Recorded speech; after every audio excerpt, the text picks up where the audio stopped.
Hello and welcome back to my channel What If Deku 2.0. Join us as we delve into the realms of fanfiction and fantasy, bringing you the best stories and discussions. Today, we're kicking off part 2 of our series, What If Deku Had Insomnia Quirk. If you enjoy this video, please give it a like and subscribe for more content in the future. The author of this story is Fragwit94 from Archive of Our Own. All the relevant links are in the description. Feel free to say hello to the author on their profile. Now, let's dive into the fanfic. Shinso was not having fun. He was tired, sweaty, covered in bug bites that spray did nothing, and his back and feet were killing him. Who the hell would do this for fun? Oi, hurry up, Cottonhead. Yeah, Hitchin, we want to set up camp before lunch. Oh, right, Shinso thought. My two crazy friends. This was supposed to be his first official week of training, but Aizawa-sensei had to cancel due to a mission. He was told to try being more physical outside of training, and that's why he accepted his friend's invitation to go camping. He'd never gone camping before, but since it's just the woods behind Bakugu's house, he'd be close enough to civilization if he decided to chicken out. Unfortunately, Shinso underestimated how much land the Bakugas owned. As it turns out, the fashion industry pays very well, and they'd been walking for close to an hour to get to their perfect spot, as Katsuki and Izuku called it. When he asked how their parents were okay with a bunch of 8-year-olds camping on their own so far away, they reminded him that quirk use was legal on private property, and their parents trusted they could handle themselves. I don't get why I have to carry so much, Shinso panted. While Midoriya's pack was the largest, Bakugu's was half the size Shinso's was. "'Cause you're the one who needs the exercise, String Bean," Bakugu said. "Not my name," Shinso weakly grumbled. He then lost his footing and fell forwards, his pack pinning him down. Midoriya ran over to help while Bakugu was busy laughing his ass off. "You okay, Hitchin?" Midoriya asked. "Peaky keen," Shinso grunted into the dirt. After Izuku lifted the pack off his back like it weighed nothing, Shinso lifted his head and tumbled backward when he saw what he almost landed on. "Oh, relax, Cottonhead," Bakugu said. "It's just a dead squirrel." "That's the 5th one this week," Midoriya said, helping Shinso up and brushing him off. "I'm starting to think this isn't one of your neighbor's cats, Kakin. Think we should set a trap?" "I don't think it's a cat at all, guys," Shinso said, cautiously observing the carcass. "Huh? How the foo frag can you tell?" "Do you have any idea how many presents I've gotten over the years from my cats?" Shinso asked in a deadpan. "In my experience, cats don't cut their prey down the middle like that." Looking closer, the two others saw what Shinso meant. It looked like someone sliced the squirrel open with a knife. Not wanting to think about this, Shinso shook his head. "Whatever, it's probably just some other animal." He then turned to Izuku. "Hey, Greenie." Yay, Izuku's eyes suddenly glazed over and his face turned blank. "Carry me and my pack," Shinso ordered. As Midoriya obediently complied, Katsuki looked on with an unimpressed expression. At first, Deku had to beg Cottonhead to use his quirk on him. Now, he was more than willing to put Deku under any chance he got. "What?" Shinso questioned innocently as Midoriya held him in a princess carry. "You said we can use our quirks, right? Besides, this is good practice for both of us." Shaking his head, Bakugu just continued walking while Shinso ordered Midoriya to follow. However, Katsuki couldn't get the idea that someone was killing animals behind his house out of his head. He'd definitely have to tell the old man and the hag about this. "Phew, that was exhausting," Shinso said, wiping the sweat from his brow after releasing Izuku, who sputtered. "Why, yo boo, I was doing all the work," Midoriya indignantly exclaimed. "Yeah, and fighting my quirk the whole time," Shinso said, rubbing his temples. "Do you have any idea how exhausting it is too? Where did you get that notebook?" "It's best to just assume he has one on him at all times," Katsuki said, unloading Izuku's pack and beginning to set up the tent. As Izuku went into mutter mode and started writing about the experience, Shinso was looking around the area. He had to admit, this was the perfect spot. Not too much or too little sunlight, a fire pit that seemed to get regular use, and a stream not too far away. Maybe this wouldn't be so bad. 30 minutes later. I regret everything, Shinso thought after being judo thrown for the 5th time. While Izuku was getting firewood, Katsuki offered to show him some moves. You're getting better, Cottonhead, Katsuki said, offering a hand up. Your hip check was almost fast enough to counter me. Come on, one more time before the nerd gets back. Sighing, Shinso got into the stance Katsuki taught him. However, before either of them could make a move, Izuku came back dragging a large log. Shinso then dropped his guard only to be once again flipped by Katsuki. I hate you so much, Shinso deadpanned, glaring up as Katsuki smirked down at him. Rolling his eyes at his friends, Izuku added the log to the pile he'd been gathering and walked over to help Shinso up. Hey, I'm just trying to prepare you for when you start your training with Hobo-sensei in earnest, Katsuki said. Believe me, you don't want to be caught off guard by any of his logical ruses. Though, I'm starting to get why he and Green-sensei like pulling them so often. Green-sensei, Shinso wondered to himself before shrugging and following Katsuki over to the pile to help pick out some kindling for a fire while Izuku broke apart the larger logs with his bare hands. After using a series of smaller explosions to light the fire, Katsuki dug into the cooler and pulled out a package of hot dogs. I'm gonna go get us some water, Izuku said, grabbing a large filtration tank and heading for the stream as his friends started cooking their hot dogs. Kami, sometimes he was glad he couldn't taste anything. However, he knew he'd be back to missing it later tonight when his friends were making s'mores. As he was filling up the tank, he considered taking a nap later since the point of this trip was to help Shinso be more active while allowing him and Kaken to relax. However, he jumped when he heard a loud squeaky noise. Running across the river to investigate, he soon found a dead rabbit bleeding out the neck. Upon further inspection of the fresh wound, Izuku was sure it was caused by a blade. Not spotting any sign of the culprit, he cautiously returned to collecting his water while contemplating his next move. However, had he looked up, he would have noticed a girl with shoulder-length blonde hair and yellow, cat-like eyes looking down at him from near the top of a tree, admiring his pretty, red shoes. They could be so much cuter, she thought with a hungry, fanged smile as she rubbed her BLDY box cutter with her thumb. Later that night, long after the boys had extinguished the fire, she found herself sneaking into their camp. She knew they'd punish her if they saw she wasn't in her room, let alone if they found out what she'd been doing in these woods every day after school. Despite the risk, she just couldn't stop thinking about those shoes and had to make them cuter. The kid would probably end up thanking her and be her friend. As she heard them snoring, she slowly unzipped the tent. However, once it was unzipped enough to peek inside, she was blinded by a flashlight and the snoring abruptly stopped. Jumping back and brandishing the box cutter, she tried to blink the spots from her eyes. You got 5 seconds to tell us why you tried to stab us in our sleep, said a tired voice. However, instead of answering, she leapt in the voice's general direction and began slashing at the air with her weapon. While she was fast, her arm was eventually grabbed, wrist twisted to make her drop her weapon, and she found herself being thrown and pinned onto the ground. She tried to escape, squirming and thrashing, but to no avail. Nice job, Cottonhead, another voice said, clearly proud. She looked up to see her new friend standing with a blonde kid and craned her neck back to see the purple-haired kid that was pinning her down. The green-haired kid crouched down.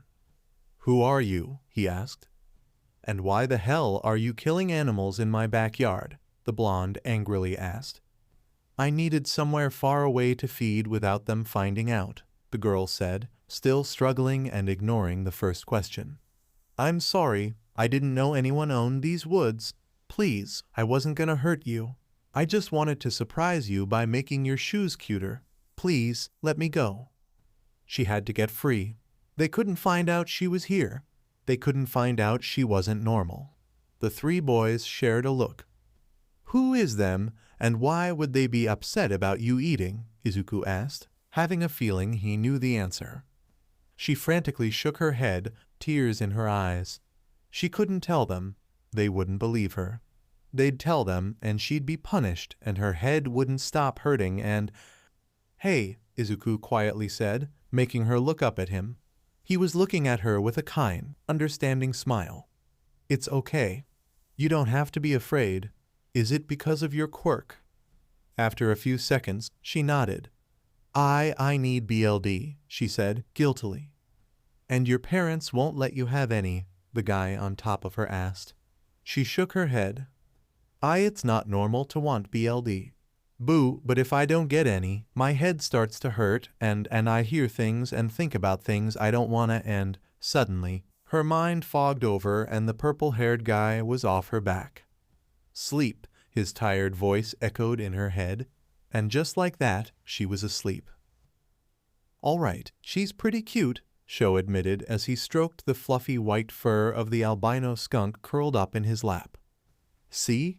I told you you'd love Blossom, Joke said as she played with another skunk on the floor of the cafe. While a late-night skunk cafe wouldn't have been Sho's first choice for their second official date, he could see why this place was Emmy's favorite animal cafe. It was a nice place to relax before his mission tomorrow. Unfortunately, it seemed he was enjoying himself a bit too much for the universe's liking because his phone started ringing. Checking the ID, he groaned at seeing Bakugo's name. Knowing the brat had a sleep schedule he rigidly abided by, he knew this couldn't be good. Bakugo, what? Yeah, you told me you were going... wait, how many dead animals? That last part made Emmy look up from the round belly she was rubbing. Wait, you all knew it was a knife wound, but didn't think to. He then sighed at whatever the person on the other end said and began pinching his eyes. Okay, fine. What happened next? Wait, Shinso did? Really? And you're sure it was all on private land? Okay. Where are you now? Your place. And she's still asleep, okay? Call the police and ask for a man named Tsukachi. Tell them Eraser's calling in a favor and to contact me. All right, bye. Running a hand down his face and tiredly sighing, Sho gave Blossom a few final pats before pushing her off his lap to her displeasure. Sorry, but I gotta go, Sho said, grabbing his jacket. Everything okay? Emmy asked, getting up while the skunk she was playing with was trying to get her attention again. Just my nephew and his friends making my life harder, Sho sighed, heading for the door. Mind if I tag along? Emmy asked, to which Sho shrugged. If you can keep up, he smirked, jumping and using his scarf to grab onto a nearby fire escape to help fling himself to the top of the building. Grinning, Emmy ripped off the bottom half of her dress to reveal the baggy shorts of her hero costume. She then tapped her heels together twice to reveal the hidden springs in her boots and bounced in place to gain some momentum before launching herself after her man. Toga Himiko, Tsukachi said, handing a file to Aizawa. They were at a hospital, waiting outside Toga's room for her to wake up on her own. 10 years old and only child to a well-respected family. Officially, her quirk is classified as a minor cat mutation. While the doctors say she shows some signs of minor malnutrition, there's no mention anywhere about any special dietary requirements. So, either she's lying, Aizawa started, flipping through the file. Or her parents are, Emmy finished, a scowl on her face that Sho thought looked out of place. It could also be psychological, Tsukachi shrugged. Using a quirk as an excuse for violent urges isn't uncommon. Sho sighed. Well, we won't know for sure until the kid wakes up. Did the boys' statements clear? Yep, they're all in the clear, Tsukachi nodded. Shinso used his quirk with prior permission from the Bakugas, and the other two backed up the story that he only used it to calm Toga down.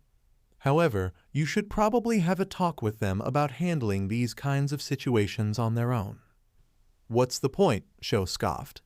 They didn't listen after they blew the whistle on Aldera, and Shinso's already starting to pick up their bad habits. Emmy choked on her coffee. Tea, they helped take down Aldera. Bakugo and Izuku did. Yes, Sho said, smirking into his scarf. Didn't I mention that? As she pouted, Sho continued talking to the detective. So, where are the boys? The cafeteria, Tsukachi said, pointing a thumb down the hall. The Shinsos took their son home already, but Izuku and Katsuki are waiting for you with the Bakugas and Midoriya-san. Nodding, Aizawa left, followed by Joke as Tsukachi went back into Toga's room to wait for her to wake. Ooh, already introducing me to your family, Emmy teased. How sudden. Don't you think we ought to slow down a bit? Says the girl who asked me to marry her the day we met, Sho scoffed. Besides, my nephew's been dying to meet you. He has a few questions about your quirk. Fanboy, huh, Joke beamed. Can't wait to meet him. Oh, you poor fool, Aizawa thought. Tsukachi looked up from his paperwork when he heard the shuffling of hospital sheets. Toga was starting to wake up, and while he'd normally have to wait for her parents to question her, the boy's statements about her behavior gave him reasonable suspicion about the girl's living situation. He inched his chair closer to her bed and got out his notebook and pen. Hello, Miss Toga, Tsukachi said softly as her eyes fluttered open. How are you feeling? Huh? Who are W where? She groggily began but stopped as she started to realize this wasn't her bedroom. Her eyes suddenly widened in panic as she tightly gripped her sheets and Tsukachi put up his hands in a placating manner. It's all right, he said. You're okay. Nobody's going to hurt you. My name is Detective Tsukachi, and I just want to ask you some questions about tonight, okay? Toga timidly nodded, eyes narrowed as she examined her sheets. Before we begin, I'm legally required to inform you that my quirk is called Lie Detector, meaning I can tell when someone's lying. This made her eyes shoot up. Why, you mean, as long as I tell you the truth, you'll believe me? She asked, almost desperately. As long as it's the truth, he nodded with a friendly smile. He saw the girl start to tear up and handed her a tissue. Let's begin with an easy question, Tsukachi started, readying his pen. What is your quirk? Himiko looked away.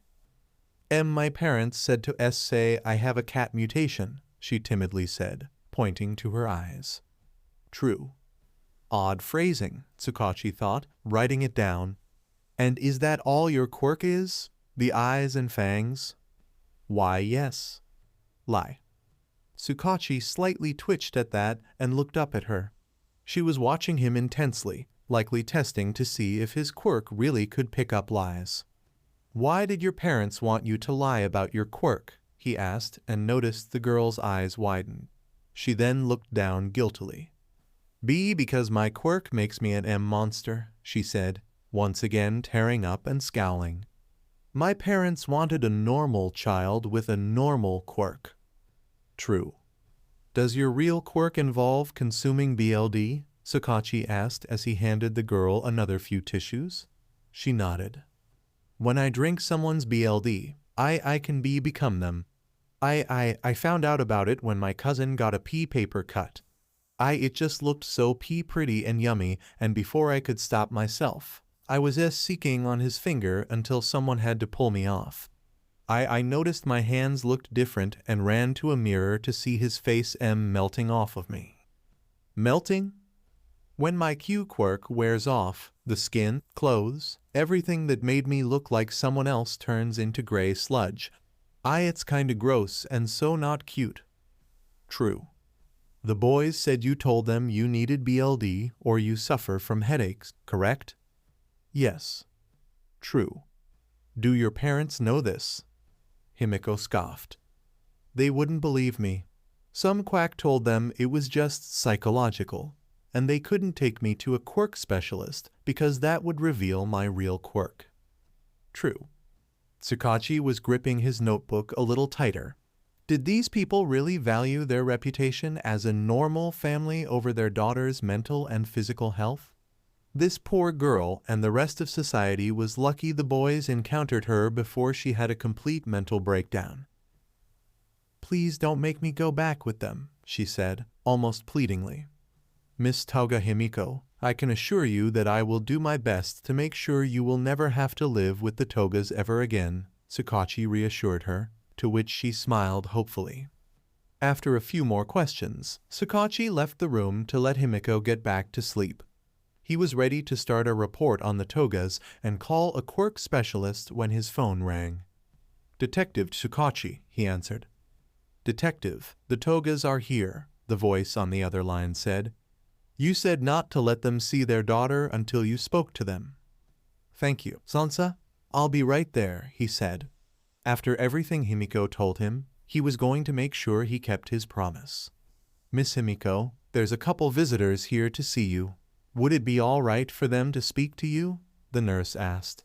After the girl sitting crisscross on her bed watching cartoons and happily SCK on a BLD bag nodded, a shaggy-looking man in black and a smiling lady with seafoam green hair entered the room. It's been a little over a week since she was admitted and Himiko was feeling and looking so much better. The hospital's quirk counselor had confirmed her need for BLD wasn't merely psychological and that it didn't have to be human, though she needed less if it was.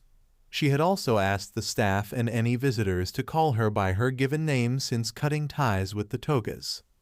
"Hello, Himiko," the shaggy man with the scarf said. "My name is Aizawa Shouda, and this is Fukukado Emmy, aka the Smile Hero, Miss Joke." "How you doing, kiddo?" Fukukado asked, sitting at the foot of the bed and smiling. "Keepin' a positive attitude?" After a brief pause, Himiko snorted at the bad pun while Sho groaned. "Really, Emmy?" "Oh, lighten up, Sho," Emmy said, nudging him with her elbow and winking at the girl. "No need to be negative." "Ugh," Sho mummed, pinching the bridge of his nose as Emmy burst into laughter and Himiko started giggling.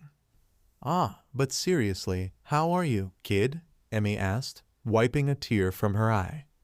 "Doin' fine, I guess," Himiko shrugged with a small smile. "The quirk counselor here is nice, and I haven't had a headache since I started getting regular BLD bags." "Yeah, Sho's the same way with his jelly pouches," Emmy joked. "Anyway," Sho said, ignoring the comment, "we're here to talk to you about your upcoming living situation after you testify against the Togas." Suddenly, Himiko looked a little more glum. "The lady from the CGC said I'd have to go into the foster system. Honestly, I don't care where I end up as long as I'm far away from the Togas." Placing a hand on Himiko's, Miss Joke looked at her with a sympathetic smile. "How about living with us?" "Are really?" Himiko asked, eyes wide. But why?" "Why not?" Emmy casually shrugged. "All UA teachers are licensed to foster, we have plenty of space, and I'm an adventurous foodie, so it'll be fun trying different BLD-based dishes. Besides, I know firsthand how shady some foster homes can be behind closed doors." Sho raised an eyebrow at that, but Himiko tearfully jumped into Emmy's arms before he could comment. "Tea, thank you, Fukukado-san," Himiko said, face buried in Emmy's now wet shoulder. "Call me Emmy," Emmy said, her own eyes starting to water. "I didn't know you were a foster child," said Aizawa from the passenger seat of Emmy's Volkswagen Beetle, nicknamed the Jokeswidgen. "Yeah, my BRTH mom was young when she had me, and the BSTRD who knocked her up refused to take responsibility," Emmy said. "Sorry," Sho said, looking away and rubbing the back of his neck. Emmy just shrugged. "Meh, don't be. My experience wasn't nearly as bad as some of the stories my foster siblings told me. My parents adopted me when I was a little younger than Himiko, and I never blamed my mom for giving me up. I even met her a couple years ago, and we've kept in touch. So, what about you?" "What about me?" Aizawa asked, raising an eyebrow. "I mean, what was your family situation growing up? I met your curious, mumbly nephew, but you never told me whether you were related to Greenie through his mom or dad." "I'm Izuku's uncle through my workaholic older half-brother, Hisashi," Sho sighed. And no, I don't mean present Mike. They just have similar names. At Emmy's motioning for him to continue, Sho just shrugged. There's not much of a story there. Hisashi's dad and our mom divorced when he was about 9, and she soon after met and married my dad and had me within the year. He wasn't the worst big brother in the world, but we still got on each other's nerves. Imagine sharing a room with someone who mutters in their sleep. Was Hisashi like Izuku as a kid? Emmy asked, to which Shota scoffed. You kidding? The only difference between the two is Hisashi was never interested in being a hero. Dragon breath isn't quite as strong as it sounds, and he'd always complain about getting a dry throat whenever he used it. No, while Izuku's planning on using his analysis to help him become the #1 hero, Hisashi devoted all his time and effort to becoming the world's #1 quirk analyst. He even figured out the reason my hair floats while my quirk's activated is so it doesn't obscure my vision.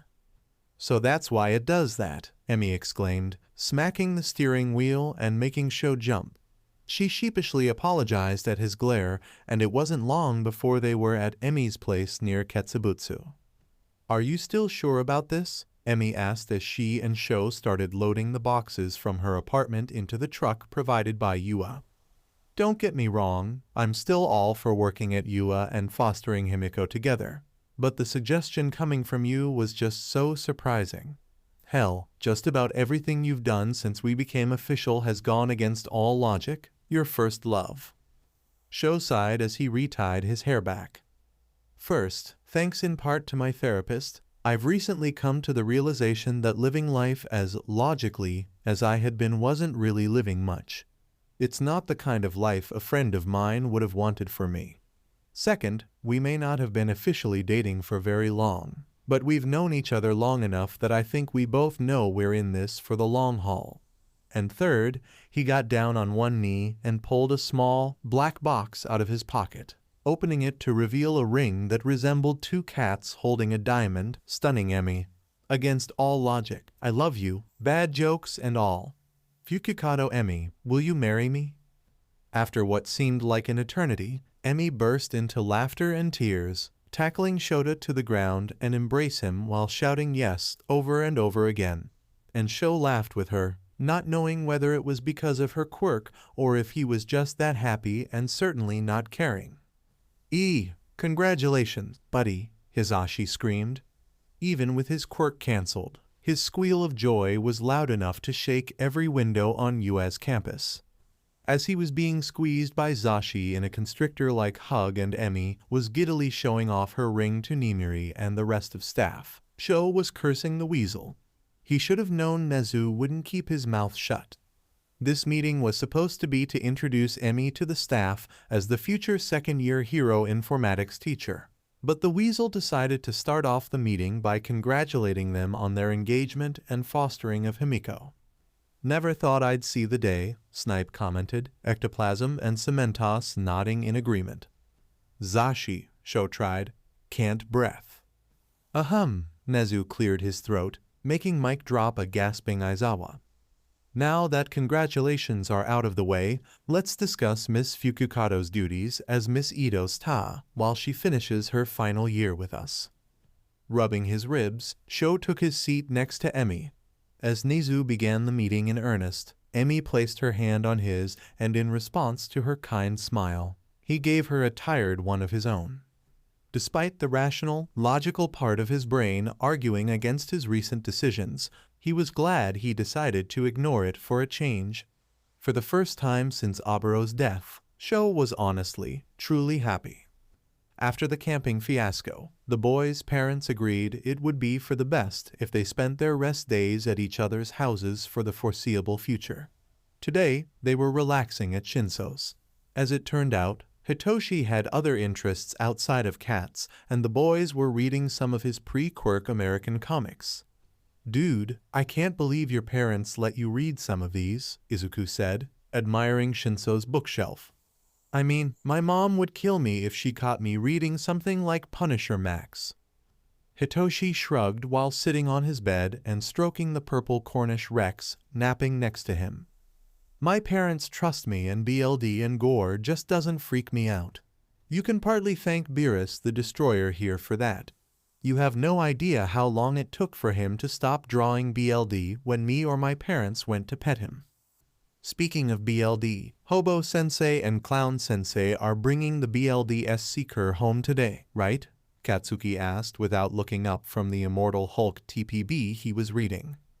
I don't think she'd appreciate being called Kaken, Izuku dryly said, trying to decide between a Batman or Superman trade. Fine, are they bringing home Fangs today? Katsuki corrected, rolling his eyes. Yeah, they were supposed to bring her home yesterday, but Uncle Sho said one more night at the hospital would be for the best after her meltdown in the courtroom, Izuku said with a sour expression. I still can't believe her parents were bad enough to trigger a panic attack at the sight of them. I still can't believe Aizawa-sensei and Miss Joke are a thing, let alone going to be raising a kid together, Hitoshi said, not pausing his petting of Beerus as he continued reading an old issue of Radiant Black with one hand. I was more surprised he was the one who asked her to marry him, Izuku said. Anyway, Uncle Sho said he wanted us to wait till tomorrow to officially introduce us so she can spend today settling in. I'm also not allowed to ask her about her quirk yet, so I'm counting on you guys to stop me from going into a mutter storm. Like either of us have any chance of stopping you from doing anything, Shinso muttered under his breath. Makes sense, I guess, Katsuki shrugged from his spot on the floor. I mean, we all saw her freaking out about her quirk while Baggy Eyes was pinning her to the ground. Do I prefer Baggy Eyes to Cotton Head? Shinso wondered to himself until he heard a crash. The FCK? Katsuki exclaimed. Damn it, Champa, that better not have been the treat jar again, Shinso tiredly muttered to himself as he got up to check on the noise. As the now awake Beerus glared at the two remaining boys like he would destroy them if they approached, Izuku looked up from his Batman to smirk at Katsuki. That's another 10, Tekken. Damn it, Katsuki grumbled, getting into position. He was regretting telling his friends about his challenge to do 10 push-ups for every swear.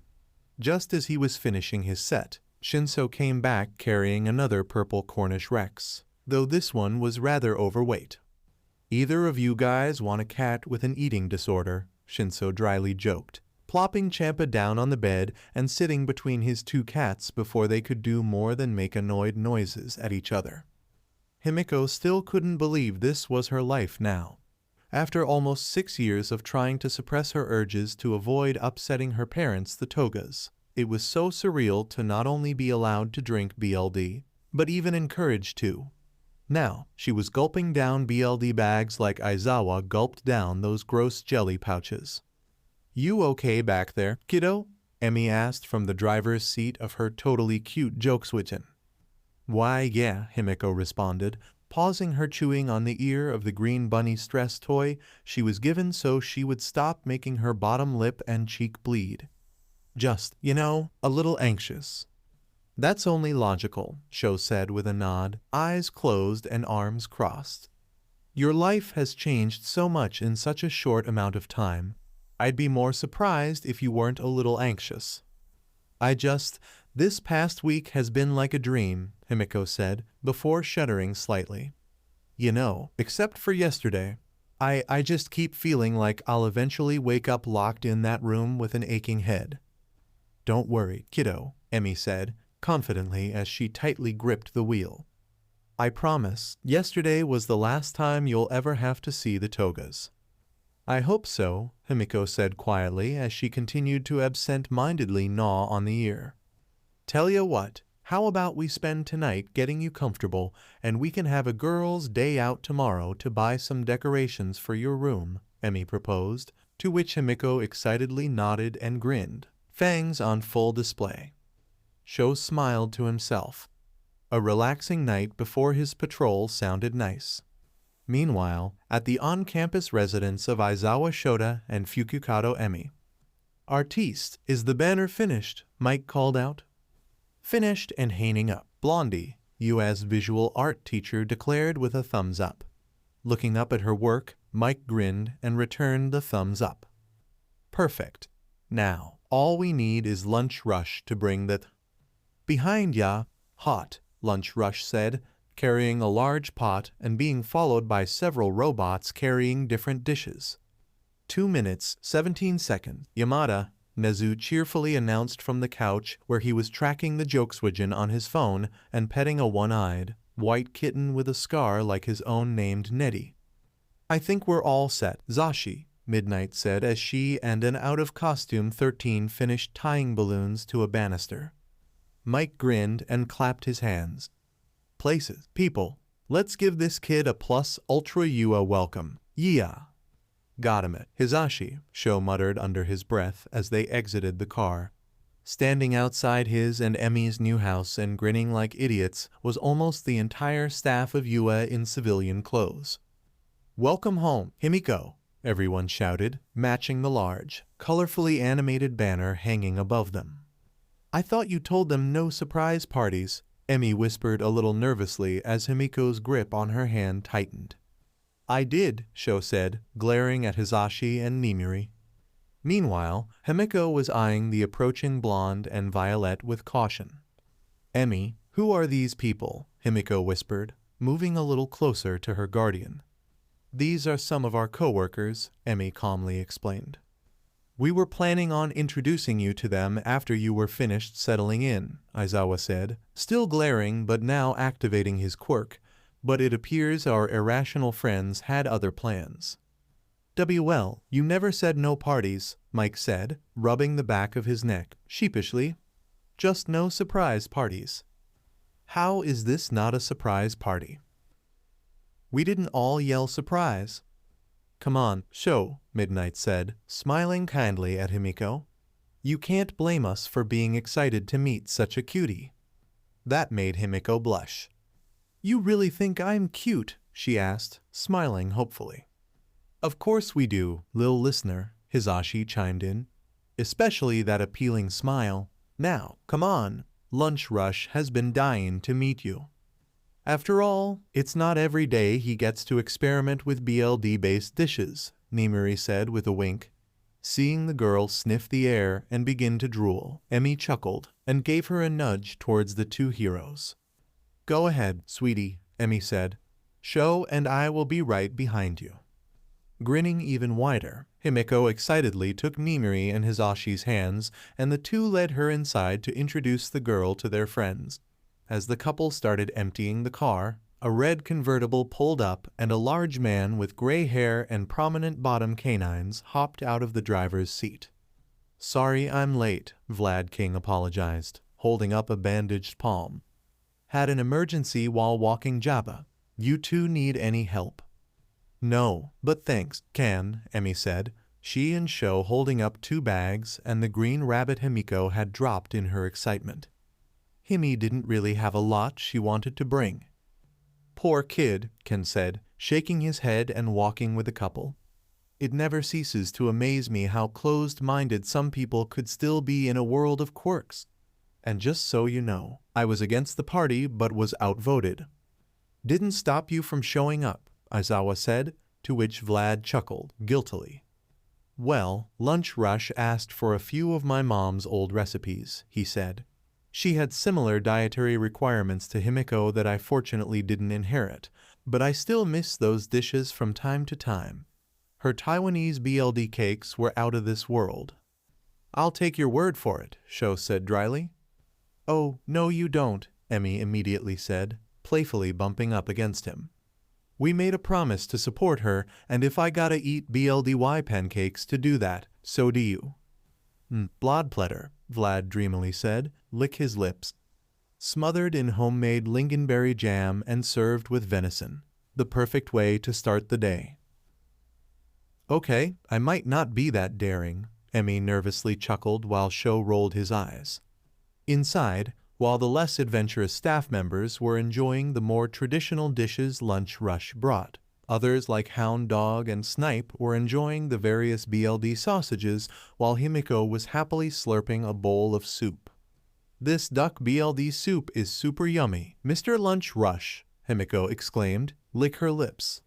I still think I liked that canned stuff more. Though. Glad you like it, Lunch Rush said with a smile in his voice, next offering her what looked like fried bars on sticks.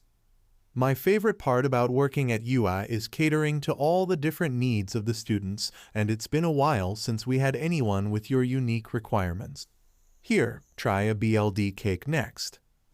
We'll take 3, a gruff voice said. Himiko turned around to see Emmy and Sho approaching with a big guy in a red t-shirt. She was about to tell them how good the food was when she suddenly froze at the strong scent of fresh BLD coming from the big guy. Passing 2 BLD cakes to his co-workers, who still looked apprehensive, Vlad King was about to take a bite when he noticed Himiko staring up at him. He gave her a friendly smile and kneeled down in front of her. "Hello, little Himiko," he said, not bothered by her staring at his bottom canines and scarred cheek. "It's an absolute pleasure to meet you. My name is Kansekajiro, aka the BLD hero, Vlad King." "BLD hero?" Himiko questioned in awe. "Yup," Ken smirked, opening the bandage on his palm. The cut opened and Himiko watched in fascination as BLD started rising out of it like the goo in a lava lamp, hardening and taking different shapes before returning to liquid and back into his palm. "I can control my BLD to make different shapes and weapons to capture villains." Pointing to what looked like a port in his neck, he continued. "I normally have support equipment that I plug into here to access my BLD, so I don't have to constantly cut myself. Pretty cool, huh?" Himiko nodded excitedly. "That's super cool. Are you an underground hero like Shota?" "Nope," Vlad said, puffing out his chest. "I'm proud to be ranked the 66th hero in Japan." Himiko's jaw dropped. But that's so high. Don't people think your quirk is kinda, gross or creepy?" "Some do, yeah," Vlad shrugged. "And that's probably one of the reasons I'm not higher ranked. However, the people I save with my quirk rarely care, and that's what being a hero is all about.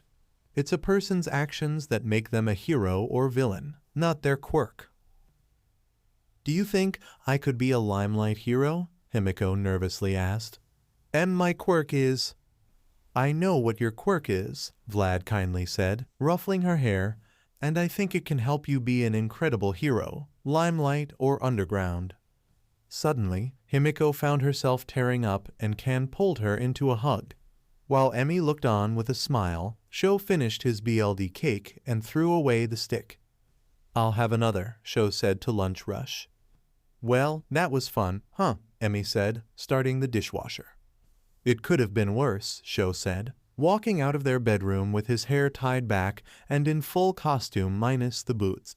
He gave Emmy an embrace on the cheek before heading over to Himiko, who was in her pink pajamas and nodding off on the couch in front of the TV with Nettie purring on her lap. "Come on, kid," he said, picking her up while Emmy grabbed the now mewing kitten and her stress toy. "Time for bed." Emmy followed as Sho carried the girl to her still barren room and she helped tuck her in. After she got comfortable, Nettie jumped up and curled up next to her.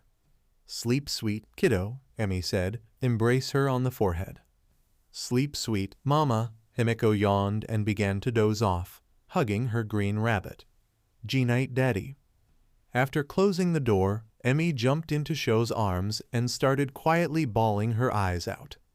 "Is SH Shu?" Annie happily sobbed. "SH she called Emmy, SH she called you us."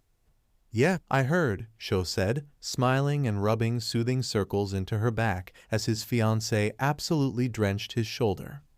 "I wonder if she's somehow related to Inko." After changing his shirt, Eraserhead began his patrol.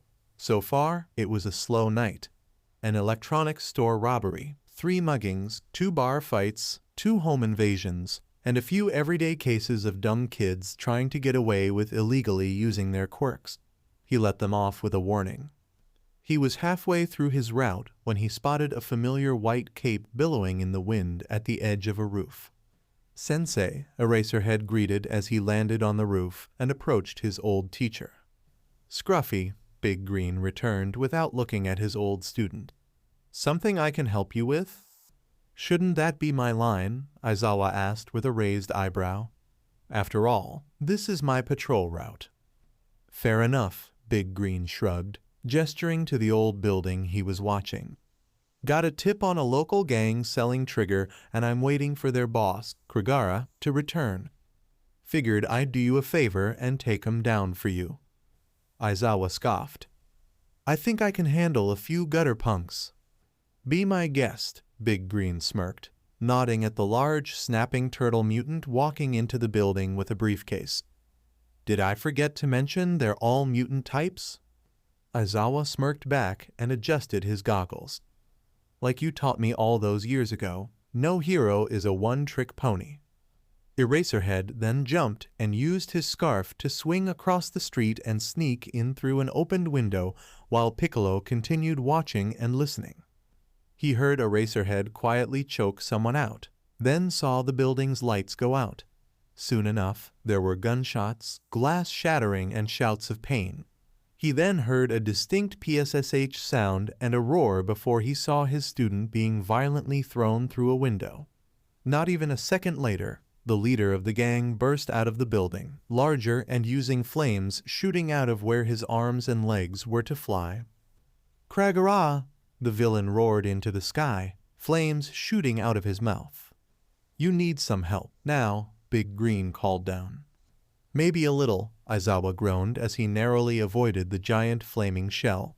Leaping down, Big Green landed an axe kick on the villain's head. Though seemingly unaffected, this did get Krigara's attention and allowed Eraserhead to gain some distance to use his quirk. The flames suddenly died and Krigara came crashing down. While the monster was confused, Big Green charged in and began delivering powerful energy strikes to his plastron while avoiding Krigara's claws swiping at him. When Aizawa had to blink, he wrapped his scarf around the villain's beak to avoid him using his fire breath, and with Big Green's help, the two pulled and slammed his head into the pavement. After repeating this process a few more times, they finally succeeded in knocking the villain out and watched him shrink as the trigger wore off. Thanks, Aizawa said, retying his hair back. If you want to thank me, feel free to handle the paperwork, Green said, walking away as they both heard sirens approaching. See you tomorrow, kid. And by the way, congrats on your engagement and the kid. I expect a good seat at the wedding. Aizawa watched as his mentor stretched one of his arms to the top of a building and swung around a corner. He's so cool, Sho couldn't help muttering to himself. I like food cause it is yum tilde mai. I will put it in my tum tilde mai, Emmy hummed to herself. She had just finished setting the table and had begun plating her family's breakfast when she heard Himiko walking behind her. Good mornin', sweetie, Emmy cheerily called as Himiko made her way to the table. How'd you sleep? All right, Himiko yawned, hair a mess and Nettie in her arms. Emmy wasn't sure whether she was lying or not, given what Hound Dog told her about night terrors. What's for breakfast? It's called a full English, Emmy explained, setting the plate down in front of her before opening a can of wet food for Nettie. Bacon, sausage, scrambled eggs, grilled tomatoes and mushrooms, baked beans, toast, black pudding, oca, breakfast BLD sausage courtesy of Lunch Rush, and a tall, cold glass of orange juice mixed with pig's BLD to wash it all down. Himiko had put Nettie down and was practically drooling, trying to decide what to eat first when she suddenly covered her nose. Emmy realized why when the front door opened. Morning, Sho tiredly greeted as he kicked off his boots. What smells so good? Ugh, definitely not you. Hun, Emmy said, joining their daughter and pinching her nose shut. Sho sighed. I had to chase a villain through the sewers, he explained, putting his capture scarf in a special washer by the door. Can I drink my coffee in the shower? Sho half-heartedly asked, trying to mimic Izuku's kitten eyes. He got his answer when Emmy's eyes narrowed, and she stamped her foot while pointing towards the bathroom.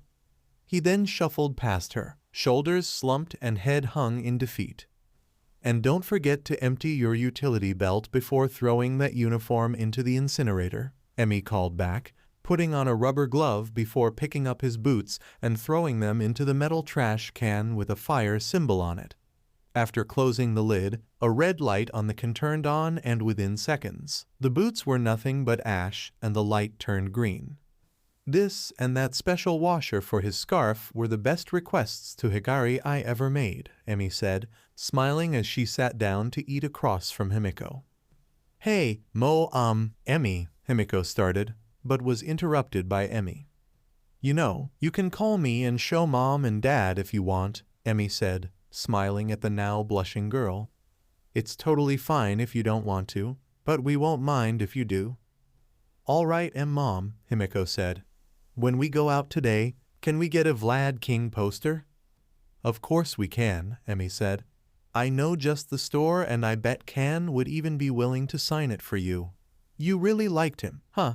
What did you think of the rest of our friends? Well, Himiko started, taking another bite of her black pudding as she considered her answer. They're all okay. I liked Kayama and Sukuru and thought Nezu was funny and kinda cute, but Yamada was kinda loud. Inui was nice, but Kan's definitely the coolest. He doesn't care what people think of him or his quirk. I wish I was like that. We'll work on your confidence with Inui, Emmy said. Now, eat up. We've got a big day ahead of us and a UA credit card to max out. Not long after both girls were finished eating, Aizawa came out of his bedroom wearing pink sweatpants and a ratty black shirt with the faded words, "My Hero Costume" written on it, and carrying a disposable bag. There was a time I could have been covered in weak old fish guts, and I'd still have to beat her back with a stick, he grumbled to himself as he dropped the bag containing his old uniform into the incinerator. Oh, yeah, I remember that mission, Emmy said, handing him his plate while he poured his coffee. That was one of your first assignments while interning under His Purple Highness, right? That restaurant was a front for that villain with a shrinking quirk. What was his name? Captain Pipsqueak, Sho said after taking a gulp of coffee. And it wasn't a front. The restaurant was a legitimate attempt at trying to retire from villainy. Too bad chum isn't considered an FDA-approved ingredient for those without special quirk needs. Yeah, you'd think someone who claimed to have gone to college would know something like that, Emmy chuckled. Anyway, Emmy, why don't you go take a shower and then we can get going? Okay, Mom, Himiko said, skipping to the bathroom as Nettie followed. Mom, huh? Sho smirked behind his mug at Emmy getting misty-eyed.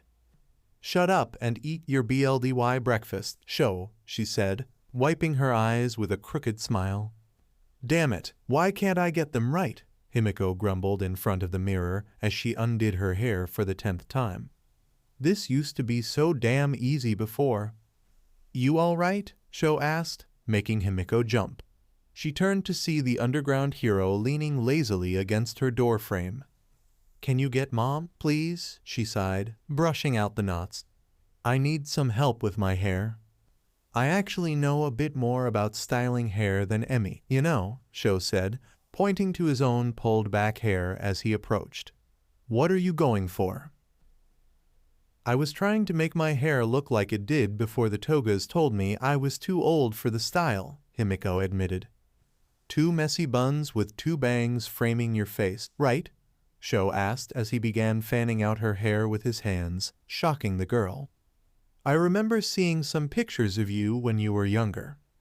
He then grabbed 2 clumps of hair and with a quick turn of his wrists, had flawlessly recreated her old, cute hairstyle. Himiko was speechless. Is that okay? Sho asked, a little nervous at her lack of reaction. Suddenly, Himiko jumped out of her chair and pulled him into a tight hug. It's perfect, she said, grinning up at him. Thanks, Sho. Call me Dad, Sho said, smiling as he returned the hug and patted her head. Now, come on. Your mother's waiting for you, and I need some sleep before the problem children arrive. After the 2 girls said their goodbyes, Sho collapsed onto the couch and Nettie jumped onto his back. Just like your namesake, you're a pain in the back, Nettie, Sho thought, wincing as Nettie dug his claws into his back, trying to get comfortable. Mom, who are the problem children? Himiko asked. Is Daddy in a band or something? Emmy couldn't help snorting. No, sweetie, they're a group of kids show trains on Sundays, she explained. He calls them problem children, because they have a habit of sticking their noses into situations that usually end with him talking to the police. Are they US students? No, they're about your age. One of them is actually Sho's nephew, and the other two are his friends. If we get home early enough, I'll introduce you. Do you think they'll like me? Himiko asked, nervously fiddling with her new chew toy. I mean, my quirks. Bup, bup, bup, Emmy interrupted, wagging a finger at her behind her seat. None of that. These boys don't judge anyone based on their quirk. Sho's nephew loves all quirks, and I'm sure he'll be positively giddy to learn all about yours. Himiko smiled before going back to chewing on her toy. By the way, did Nezu mention his plans for your education? Yeah, he said something about wanting to tutor me for the rest of the school year before returning to regular school a grade behind next year, Himiko said. I think I'd like that. The headaches made it hard for me to concentrate, and I could use some help catching up. Good, Emmy said as she parked. Welp, here we are. Stan's place? Himiko questioned, reading the sign above the large, red and blue building. The best place to get hero merch, Emmy explained with a grin. If we can't find any Vlad King merch here, we won't be able to find any anywhere. I even found a replica capture scarf and goggles for Eraserhead cosplays, and you know how much your dad values his privacy. When they entered, Himiko's eyes widened. The store was 2 floors of everything hero-related, from several toy aisles to shirt racks littered throughout the first floor to a wall of autographed photos of varying prices. She even saw a life-sized midnight mannequin next to a purple curtain with the words, Adult Hero Fans Only above it. Hi, welcome to Stan's place.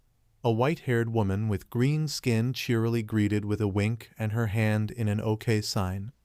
My name is Chilai. Anything I can help you find? Hi, Chilai, Emmy greeted back. We're looking for some Vlad King merch, specifically posters. And some cute shirts, please, Himiko added. Chilai then took out a small notebook, and as her eyes glowed, she wrote the name of the hero in it, and then removed the page and gave it to Himiko. As soon as Himiko touched it, she saw several sections of the store start glowing green. Anything you see glowing is a product related to Vlad King, Chilai explained. My quirk allows me to locate certain objects related to whoever I write down, and I can pass on that ability to others for a limited amount of time. Come find me if you still need help when the effect wears off. Thanks, Chilai, Emmy said as Himiko ran to a toy aisle. Grabbing a cart before following, she soon found Himiko with her arms already full of Vlad King figures, including the McFarlane Toys gold label BLD Gollum variant figure as well as a Vlad King plush and keychain. You know I was mostly joking about maxing out that card, right, sweetie? Emmy nervously questioned. However, at Himiko's disappointed look, she sighed. Okay, how about you put one figure back and pick out one more plush before we check out the clothes? Fine, Himiko relented, choosing to put back the cheapest of the figures and exchange it for a hound dog plush. Soon enough, the cart was full of Vlad King shirts, figures, posters, and even a comforter bedspread set, as well as a few other hero products like a present Mike alarm clock and Midnight brand pajamas, as well as various stickers and pins. As the two were finishing up, a van with a blue, red, and yellow triangle painted on the side crashed through the front door. 3 men with wolf mutations then jumped out of it. Listen up, ya hero-worshipping dogs. We are the Trio de Dangers, and this is a robbery. The large, blue-furred one called out, brandishing a gun as the red and yellow ones ran in different directions. As the leaders started barking out orders, Emmy and Himiko ducked inside a round shirt rack. What are we gonna do, Mom? Himiko nervously asked. You are gonna stay here, where it's safe, Emmy said as she pulled her brass-knuckled gloves out of her purse and gave Himiko a confident grin. Mama's gotta go kick some ass. And while my brothers are completing their collections, you're gonna—" Bergamo, the leader, continued barking at Chile before he suddenly started laughing. He was suddenly laughing so hard he dropped his gun and was struggling to remain on his feet. Basil, the yellow brother paused his shopping spree, arms full of expensive merch as he stared down from the second floor at their brother having a fit. "Huh? What's wrong with Bergamo, Lavender?" the red-furred brother asked. "I don't know," Lavender said, looking around until he spotted a woman with seafoam green hair running up to and knocking out Bergamo with one punch before cuffing him. "There, it's Miss Joke," he called, dropping his loot to blow his toxic breath on his palms before jumping down to engage the hero. Watching as Joke effortlessly dodged Lavender's poison punches while giving him a few quick jabs of her own and activating her quirk, Basil decided it might be in his and his brother's best interests to take a hostage. Luckily, he spotted a blonde girl poking her head out of a shirt rack to watch the fight. Grinning, Basil used his strong legs to jump down and sneak up behind her. However, before he could grab her, he felt a knife cut his cheek, and before he could make a sound, his whole body suddenly went stiff. Himiko jumped at the noise of a body hitting the ground. Turning and peeking through the other shirts, she saw the red brother on the floor with a tall man with long black hair wearing an All Might cap standing over him and holding a knife. He then slammed his boot down on the red brother's head, knocking him out. He looked ready to stab the villain when he seemed to spot Himiko watching. The man gave her a tight smile and put a finger to his lips before pocketing his knife and silently making his escape. Soon enough, Lavender had joined his brother on the ground, cuffed, knocked out, and waiting for the police. Emmy was about to go search for the third brother when Himiko came running up to her. "Himiko, I told you to." I know," Himiko interrupted, panting. "But the red one tried sneaking up behind me, but some other guy knocked him out before running away and—" "All right, calm down, Himmy," Emmy said, placing her hands on her shoulders.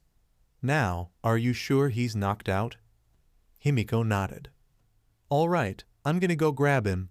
Chile, can you watch Himiko for me?" "Yes, ma'am," Chile answered, cheeks turning a darker shade of green.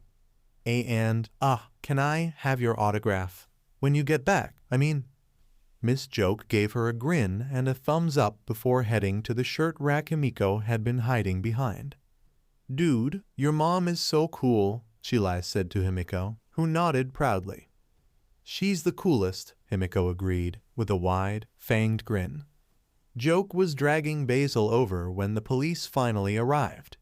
After giving their statements and posing for a couple pictures, the manager of Stan's place tried to give them a 50% discount on their order, but Emmy, knowing he wouldn't let them pay full price, talked him down to a 10% discount instead. "Well, that was fun, huh?" Emmy joked when they got to their car. "So, do you want to keep shopping or—" "I think I'm ready to go home," Himiko said, a little tired due to the adrenaline wearing off. Nodding in understanding, Emmy started the jokeswidgen. "Was that your first villain attack?" she asked. "Yeah," Himiko nodded. "The Togas never really took me anywhere they didn't have to. Do you want me to call Inui, or maybe someone outside of UA?" "No, I think I'm good waiting to talk to him on Monday," Himiko said, smiling. "Actually, I've made up my mind about something." "Oh," Emmy asked. "And what's that?" "I want to be a hero like you, Mom." "And like Vlad King, right?" Emmy asked, feeling a sense of pride in her daughter. "Of course," Emmy said. "I want to be a kick-ass limelight hero who's proud of who she is and can inspire others like her." "Well, if you're serious, you should know Show's gonna want you to join his problem children for training, and he won't go easy on you. Think you can handle it?" "Hell yeah," Himiko cheered, raising a fist with a big, pointy grin. "Let Daddy do his worst." "You're gonna regret saying that," Emmy thought with a grin. "Begin," Aizawa called out. At Aizawa's signal, Katsuki threw his signature right hook that Hitoshi had finally learned to block. However, he wasn't ready for the knee Katsuki delivered into his stomach. Falling backward, Hitoshi rolled to avoid Katsuki's axe kick and was soon back up. Quickly getting back into his stance, Hitoshi and Katsuki continued trading blows until Hitoshi tried a kick of his own. Unfortunately, Katsuki caught it and soon had Hitoshi in a wrestling cradle, forcing him to tap out. "All right, that's enough," Aizawa said as Katsuki helped Hitoshi up. "Shinso, good effort, but your kicks need some work. That's gonna be our main focus today. Bakugu, nice takedown, but you need to break that habit of opening with a right hook. Overall, you both did good but have plenty to work on. Take 5 before going off for your solo lessons." "Thank you, sensei." Both boys panted and bowed as Izuku walked over carrying towels and water bottles. As the 3 boys sat down, Emmy kicked the P-door in. "Hiya, boys," she happily greeted. "Hey, Fukikado-sensei/Clown-sensei," Hitoshi and Katsuki tiredly answered as Izuku got up to hug his future aunt. Aizawa, however, sighed and crossed his arms. "All right, what happened?" he asked. "What happened?" Emmy innocently repeated as she hugged Izuku. "Why, whatever would make you think something's happened?" shouted Darling. "For starters, you're wearing your hero gloves, which appear to have a few specks of dried blue," Izuku pointed out before Emmy slapped a gloved hand over his mouth. As she began to awkwardly giggle while Sho just looked at her with a raised eyebrow, there was a loud gasp, making everyone turn to the door where Himiko was gawking at them. "Why you guys are the problem children?" Himi questioned, shakily pointing at them in disbelief. "I hate that name," Katsuki muttered before taking another drink. "Welcome to my friendship with you," Shinso dryly said under his breath as he got back up and reached for something in his backpack. Izuku, meanwhile, was so excited to officially meet the girl that he completely forgot what his uncle had said about questioning her and had on an excited grin as he made a beeline to her. Izuku jumped nearly 10 feet in the air as he was interrupted in his ramblings by an air horn in his ear. "What the hell, Hitchin?" Izuku asked after crashing back down and glaring at the boy holding the air horn. "You told us to make sure you didn't go into one of your mumble storms," Hitoshi shrugged. "Had to do something to get your attention." Looking back at Himiko, Izuku winced at how uncomfortable she looked. "Sorry," Izuku apologized, bowing low. "My name is Izuku Midoriya, and it's nice to finally meet you, Himiko." "Shinso Hitoshi," Shinso waved with a slight bow and pointed a thumb at Bakugu as he joined them. "And this happy little firecracker is Bakugu Katsuki." "Is that Fangs?" he nodded. After an awkward pause, Shinso spoke up. I'm sorry if I hurt you when I oof." Himiko suddenly surprised all 3 boys by pulling them into a tight hug. "Thank you," she whispered, letting them go and bowing deeply, tears hitting the floor. "I'm sorry for attacking you guys, but I'm glad it happened." Don't worry about it," a blushing Midoriya said as he looked at a similarly red and nodding Hitoshi in the middle and a shrugging Katsuki on the left. "Yeah, it's not your fault the togas were quirkist bastiches." Aizawa then cleared his throat. "As glad as I am that you 4 have finally met, you can talk more later, Himiko. The boys need to get back to training," he said. About that," Himiko said, nervously approaching Aizawa. "Do you think I can join them?" "Why? You looking to become a hero like me?" Sho smirked, but then felt a sting of disappointment and a bit of confusion when Himiko shook her head with an excited grin. "Nope, I want to be a hero like Mom and Vlad King," she excitedly declared.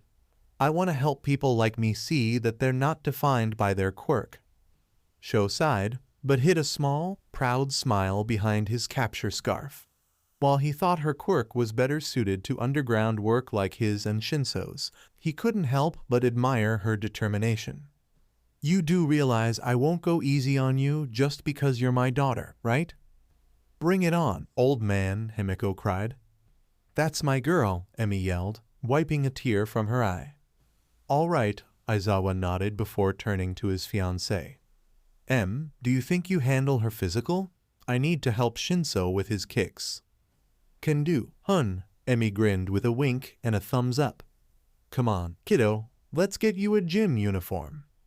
As Himiko excitedly followed her mom, Bakugo and a slightly disappointed Midoriya left for their own lessons, while Shinso prepared himself for his own one-on-one lesson with Aizawa. Now, then, Aizawa began, bringing over a standing punching bag. Let's start with a front kick. It is time, Chizome thought to himself as he zipped up his black and red jumpsuit. Today was a sign, divine providence. Had I not gone to that den of fake worshipping garbage to find that rare All Might pin, that poor girl would have suffered a terrible fate. He then put on a flak jacket with 6 foldable knives on the front. After 10 years of honing my skills, destiny has called to me, telling me the time is right to begin my crusade. This society needs someone willing to do what needs to be done, to do what even All Might cannot. Finally, he donned a V-shaped half-red, half-black mask and strapped a katana to his back. It is time for Stendhal to make his debut, he declared, grinning wildly under his mask.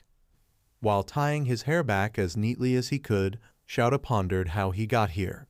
He had spent most of his adult life trying to avoid relationships that weren't strictly professional. Obero's death had hit him hard, and he sought to avoid repeating that pain by keeping his friend group small and at a distance and focusing all of his time and energy on hero work. It seemed logical at the time. Then, his nephew got his quirk and his whole world changed. If not for Izuku, he'd have never joined UA or been forced into therapy. If not for Izuku, he'd never have realized just how illogical he had been living for so long. If not for Izuku, he wouldn't be here today, trying to figure out his bow tie and thinking about how lucky he was to be marrying the most wonderful woman he'd ever met. He was brought out of his musings by a knock at the door. Come in. When Sho turned around, he was greeted by the wobbly smile of his beanpole of a brother. Like his son, Hisashi had diamond freckles on his cheeks and his hair was even more wild and shaggy than Izuku's used to be. However, unlike Izuku, he was rather skinny and almost sickly looking. The irises of his round, tired eyes were black and beady, and his once solid black hair was beginning to pepper.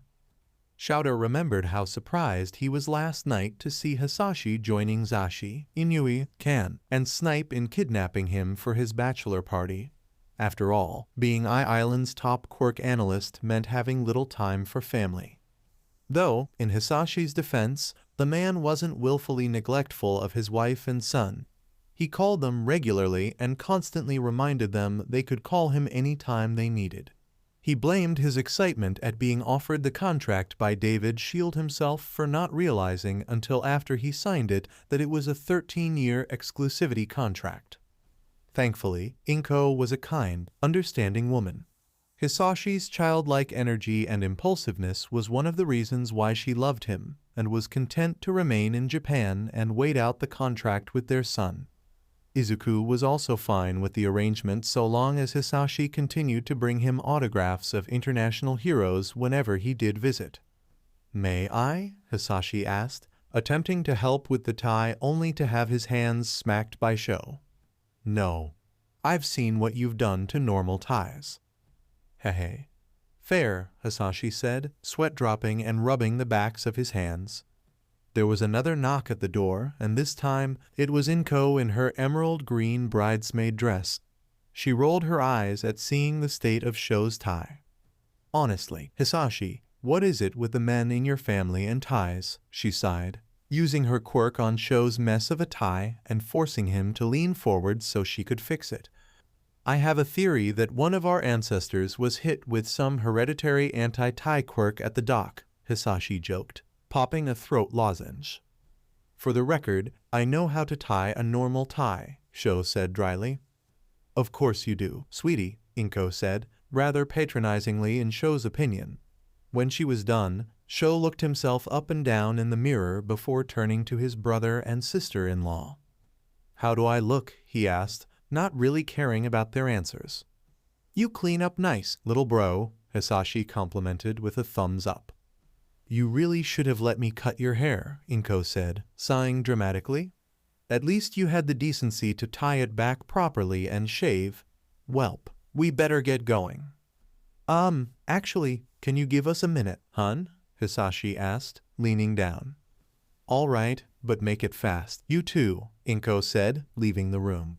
Once she was gone, Hisashi shuffled a little in place.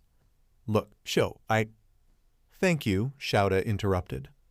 What? Hisashi asked, dumbfounded. For having Izuku. If not for him, none of this would be happening. Thank you. After a moment of silence, Hisashi couldn't stop himself from awkwardly chuckling. Damn, he said to himself, rubbing the back of his neck.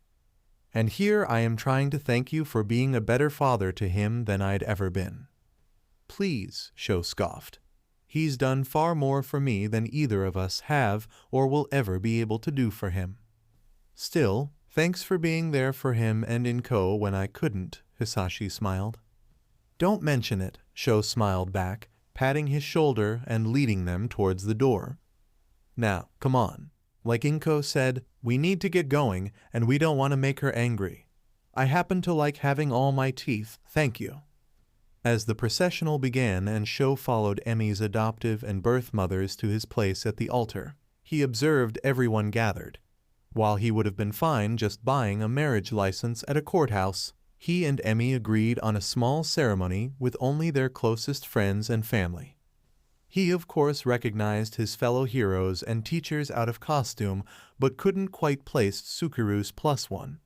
The tall blonde definitely looked familiar, specifically the big, yellow eyes and wide smile, but Sho just couldn't place a name to the face.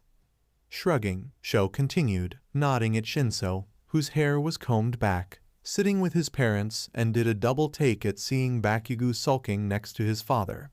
His hair looked like it had a ridiculous amount of product in it and was combed to the side. It took all of Sho's self-control to stop himself from laughing at the annoyed look the boy gave him. Taking his place, Sho watched as he was joined by his groomsmen and Emmy's bridesmaids. Hisashi, his best man, walked with Mimiri, Emmy's maid of honor, Hisashi with Inko, and Kan with Bakugo Mitsuki.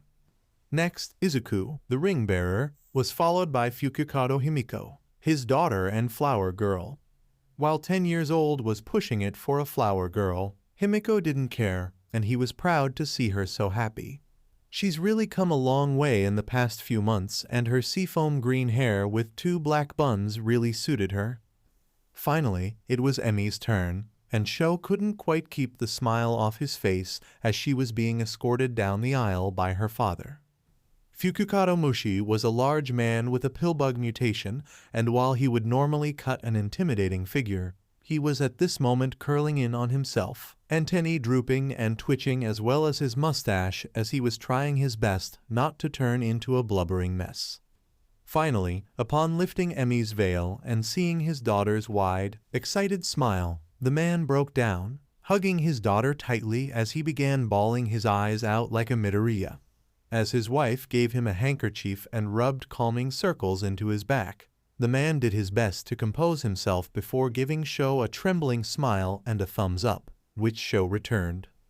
As the small woman led her husband back to their seats next to Emmy's birth mother, Nezu popped up on a podium. As it turned out, the weasel was a court-ordained minister. Who knew? Hello, everyone, Nezu cheerily greeted. While I would normally ask what you think I am, that does not matter. All that matters is that I am happy to officiate the marriage of Fukukado Emmy and Aizawa Shouta. Now, while I would be delighted to share with you my own philosophical beliefs and thoughts on the abstract concepts of love and marriage, I sadly promised Aizawa I'd stick to the script, as it were. After giving everyone a chance to laugh and Sho to roll his eyes, Nezu continued. Aizawa Shouta, do you take Fukukado Emmy to be your lawfully wedded wife? Will you honor and cherish her, love, trust, and commit to her through joy and pain, sickness and health, and whatever life may throw at you both, until death do you part? I do, Sho said. And do you, Fukukado Emmy, take Aizawa Shouta to be your lawfully wedded husband? Will you honor and cherish him, love, trust, and commit to him through joy and pain, sickness and health, and whatever life may throw at you both. Until death do you part? You bet your furry butt I do, boss, Emmy said. Now, the bride and groom shall exchange their vows. Sho cleared his throat and looked Emmy in her eyes. Emmy, when I first met you, I thought you were the most annoying and illogical person I've ever met, well, second only to Zashi. He paused as everyone chuckled, apart from Hisashi, who was making a face and clutching his chest in mock hurt. I'd never been a social person, so to say I was uncomfortable when the hero intern next door asked me to marry her before even telling me her name would be a gross understatement. The worst part was that no matter how blunt or rude I was, you just wouldn't take a hint and leave me alone. In fact, it only seemed to make you more determined. Taking a deep breath, he looked down at his feet as he continued. Then something happened. My friend, Shirakumo Oboro, was killed by a falling building during our work study, and I didn't handle it well. He felt Hisashi squeeze his shoulder. I retreated into myself, deciding that the most logical thing to do was to dedicate myself to my work. I thought the best way to avoid reliving that pain was to keep my relationships professional and my friends and family at a distance. He looked up at a wet-eyed Emmy and smiled. Thankfully, neither you nor my friends gave up on me. You always held out hope that one day I'd realize how illogical I was living and give you a chance. Give us a chance. It took me a while, years, in fact, but when I was finally ready to start moving on with my life, I decided that maybe a romantic relationship wasn't as illogical as I always believed. I decided to finally call your bluff, and I'm glad I did. Sho then took one of the rings and slid it onto Emmy's finger. With this ring, I wed and promise that no matter what life throws at us, to always have your back, in the field and in life. I promise to always come home to you and our daughter. And, most of all, I promise that no matter how many bad jokes you tell, I will always love you. After wiping the tears from her eyes with an already drenched handkerchief Inko had passed to her, Emmy began reading her vows. Shouta, the first time I saw you, I thought two things. First, this guy could use a few laughs in his life, and second, this guy looks like he'd be fun to tease. And, wouldn't you know it, I was right. The face you made when I first asked you to marry me was priceless. You were just too perfect a straight man to not have fun with. Realization seemed to dawn in Shouta's eyes, but Emmy continued. You also had a drive and dedication to helping people that I couldn't help but admire, and, soon enough, I started to genuinely fall for you. I became a hero because I wanted to help make people smile, including my fellow heroes. After your friend died, I knew I had to do my best to distract you and make you smile, if only from exasperation. She squeezed Sho's hands, rubbing a thumb on them. I never gave up hope because I knew, despite all of your logical arguments to the contrary, that you enjoyed our banter. I could tell you were developing feelings for me over the years, but were too afraid to act on them. I knew I just had to wait until you either realized the truth or someone finally called you on your so-called logic and forced you into therapy. She waved and called out to one of the guests. By the way, thanks, Inui. Hound Dog chuckled awkwardly and waved her off from his seat as the crowd laughed. After giving everyone a chance to compose themselves, Emmy picked up the remaining ring and slid it onto Shouta's finger. With this ring, I wed. I promise to always be there for you, as your wife and as a fellow hero. Even when you're at your lowest, I will be there to pull you back up. And, most importantly, I promise our life together will be one of constant laughter. Sho rolled his eyes, but smiled at that last part. Nezu then clapped his paws together with a large, genuine smile. Now that vows and rings have been exchanged, by the power vested in me by the Shizuoka Prefecture, I am happy to pronounce you husband and wife, Yume Kai. Nezu hadn't finished the last word before Shouta had pulled Emmy into a long, passionate kiss, taking her by surprise as everyone clapped and cheered. Wow, Emmy said with a wobbly smile. blushing as Sho looked at her with a eating grin and led her down the aisle and out to the Jokeswagen. It took a while, but after finally fitting all of Emmy's dress in it, they led everyone back to Yua for the reception and the beginning of the rest of their life together. Thank you for joining us on this incredible journey through What If Deku Had Insomnia Quirk. I hope you found it as intriguing and thought-provoking as we did. A big shout-out to Fragwit94 for crafting such a compelling story. Don't forget to check out their profile on fanfiction.net for more amazing works. The link is in the description below. If you liked this video, please give it a thumbs up, share it with your friends, and don't forget to subscribe to What If Deku 2.0 for more fascinating explorations into the world of fanfiction and fantasy. Your support helps us create more content like this, and we're always excited to hear your thoughts and suggestions in the comments section.